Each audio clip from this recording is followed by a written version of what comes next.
बहुत समय पहले की बात था। एक छोटा सा गांव था जो खेतों और पेड़ों के बीच बसा हुआ था। उस गांव की रातें बहुत शांत होती थी।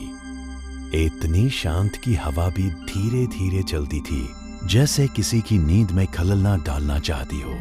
उसी गांव में एक बच्चा रहता था। उसका नाम आरव था। आरव को रात में सोने से पहले खामोशी सुनना अच्छा लगता था।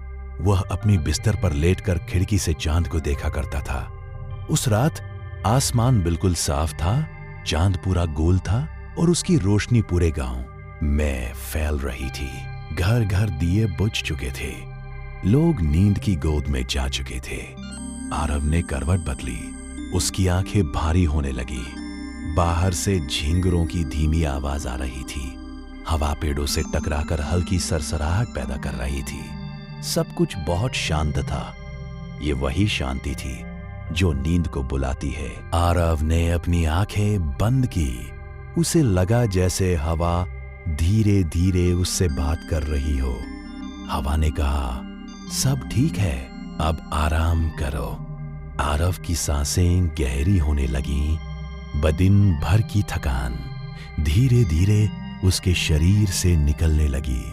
चांद खिड़की से अंदर झांक रहा था। उसकी ठंडी रोशनी आरव के चेहरे पर पड़ रही थी।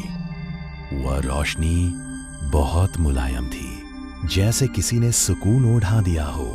आरव को लगा जैसे कोई उसके माथे पर हल्का सा हाथ रखकर कह रहा हो, डरो मत, सो जाओ। उसका शरीर ढीला पड़ गया, मन हल्का हो गया। नींद अब पास आ चुकी थी। धीरे धीरे आरव एक सपने में चला गया। वह एक हरी भरी जगह पर खड़ा था।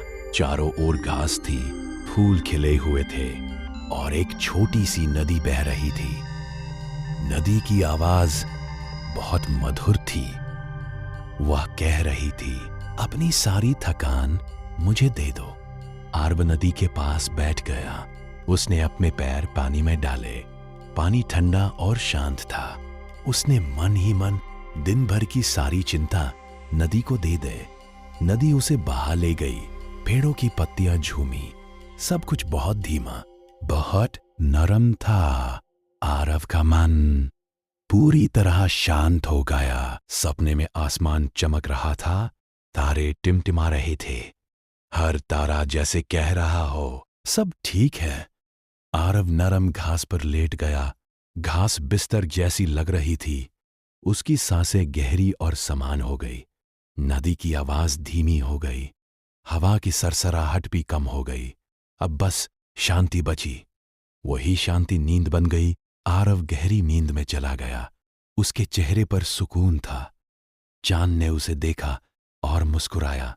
रात पूरी तरह सुरक्षित थी। गांव सो चुका था। सपने हल्के थे। हाँ, शुभ रात्रि।